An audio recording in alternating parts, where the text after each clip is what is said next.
Hello and welcome to another HELiOS short clip, today with the Service Pack 2 of 2019.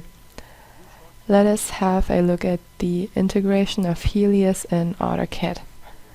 It was considerably revised in the Ultimate Sprint, so I already have loaded a drawing in AutoCAD, which is a site plan in this case. Here we see that different XRefs were linked to this drawing. If we want to register such a drawing, we open the dialog New in HELiOS, and as of Service Pack 2, it is possible to transfer all external references to HELiOS in one go. Since this is a site plan, I would just enter it document-based, which of course means that I have to select the documents only. The mapping will also be done for the external references. And now the documents will be transferred to HELiOS, which takes a moment.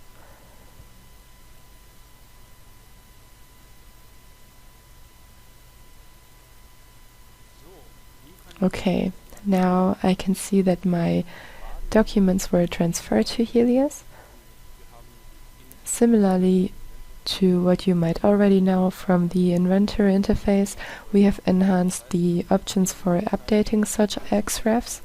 You now have the option in AutoCAD as well to choose when to update the XRefs in the drawing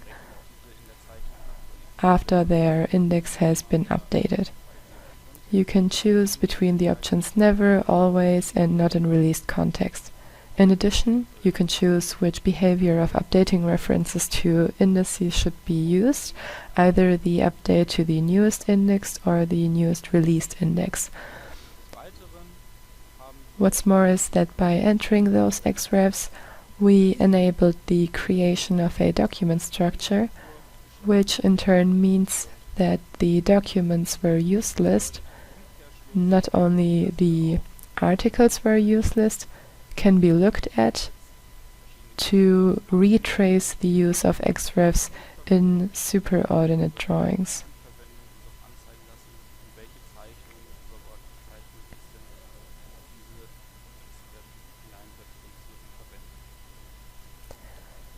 Okay, that's it. Thank you for watching this video and have a nice day. Bye!